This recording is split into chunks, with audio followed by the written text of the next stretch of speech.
Thumbnail তৈরি হওয়ার পর দেখতে কিছুটা এইরকম দেখাবে। হ্যালো বন্ধুরা, কি অবস্থা, কেমন আছেন? তো আজকের এই ভিডিওটা খুবই ইন্টারেস্টিং হতে চলেছে, কারণ আজকের এই ভিডিওতে দেখাবো কিভাবে ফোন বা পিসি দিয়ে এইরকম থাম্বনেল বানাতে হয়। এই ভিডিওতে থাম্বনেল বানানোর সিক্রেট স্ট্র্যাটেজি সম্পর্কে বিস্তারিত আলোচনা করা হবে। Then start this video. দেখুন, এই ভিডিওটাকে দুইটা পার্টে ভাগ করা হয়েছে। ফার্স্ট পার্টে এইসব থাম্বনেল সম্পর্কে অ্যানালাইজ করে দেখাবো, এন্ড সেকেন্ড পার্টে দেখাবো কিভাবে এইসব থাম্বনেল বানাতে হয়। দেখুন, এইসব চ্যানেল সাধারণত দুই টাইপের থাম্বনেল বানিয়ে থাকে। যদি জাস্ট এটার কথাই বলা হয় তাহলে দেখতেই পাচ্ছেন এখানে দুইটা ইমেজ ইউজ করা হয়েছে। ছোট্ট একটা বর্ডার দেওয়া আছে এন্ড ইয়েলো একটা ফ্রেমের উপরে বাংলায় কিছু কথা লেখা আছে।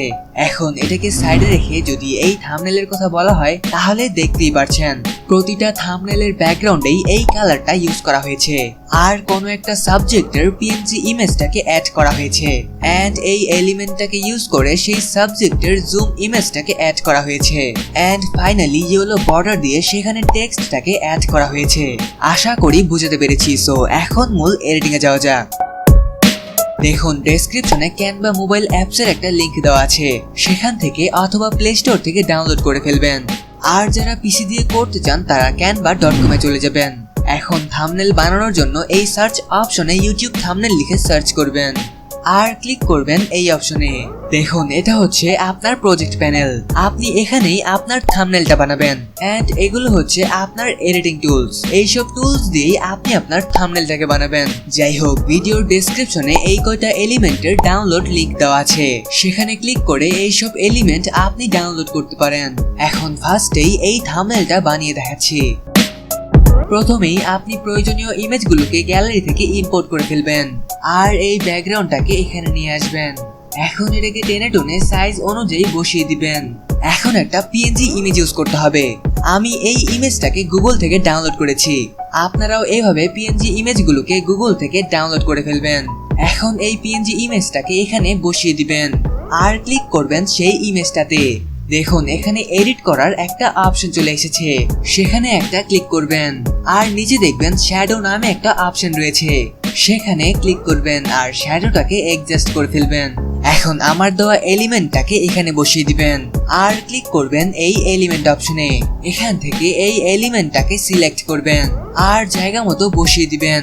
এখন আপনি একটা ইমেজকে এখানে নিয়ে আসবেন আর এটাকে এলিমেন্টের উপরে বসিয়ে দিবেন। এখন আমাদের ইয়েলো ব্যাকগ্রাউন্ড এন্ড টেক্সটটাকে অ্যাড করতে হবে। এর জন্য এলিমেন্টটাকে আবারও ক্লিক করবেন, এখান থেকে এই বক্স শেপেও একটা ক্লিক করবেন। এখন এই বক্সটাকে টেনে লম্বা করে ফেলবেন। দেখুন, এখানে কালারের একটা অপশন রয়েছে, সেখানে ক্লিক করে এর কালারটাকে ইয়েলো করে ফেলবেন। এখন আমাদের টেক্সট দেওয়াটাই বাকি আছে, এর জন্য ক্লিক করবেন এই টেক্সট অপশনে। এখান থেকে এই টেক্সটটাকে সিলেক্ট করবেন।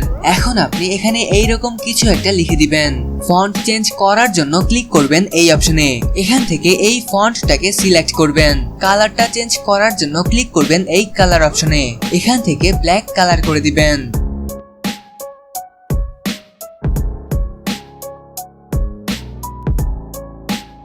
যাই হোক, আমাদের কিন্তু থাম্বনেল বানানো কমপ্লিট হয়ে গিয়েছে। এখন ডাউনলোডের জন্য ক্লিক করবেন এই অপশনে আর পিএনজি সিলেক্ট করে ডাউনলোড করে ফেলবেন। এখন দেখাবো কিভাবে এই টাইপের থাম্বনেল বানাতে হয়। এর জন্য আপনি গুগল থেকে আপনার দরকারি ইমেজগুলোকে ডাউনলোড করে ফেলবেন, সেগুলোকে নিয়ে যাবেন ক্যানভাতে। এখন ইমেজগুলোকে এখানে বসিয়ে দিবেন, ক্লিক করবেন এলিমেন্ট অপশনে।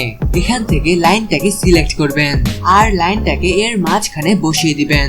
এখন এটার কালারটাকে চেঞ্জ করতে হবে, এর জন্য আবারও এই লাইনটাতে ক্লিক করবেন। দেখুন, এখানে কালারের একটা অপশন চলে এসেছে, এখান থেকে আপনি আপনার মন মতো কালারটাকে সিলেক্ট করবেন। এখন এখানে টেক্সট বর্ডার অ্যাড করতে হবে, এর জন্য ক্লিক করবেন এলিমেন্ট অপশনে। এখান থেকে আগের মতো ফ্রেমটাকে লাগিয়ে দিবেন আর টেক্সটটাকেও অ্যাড করবেন। এখন আপনি এখানে চাইলে পিএনজি ইমেজও অ্যাড করতে পারেন। নেক্সট ভিডিওটা কোন টপিকের উপর চান সেটা কমেন্টে জানিয়ে দিন।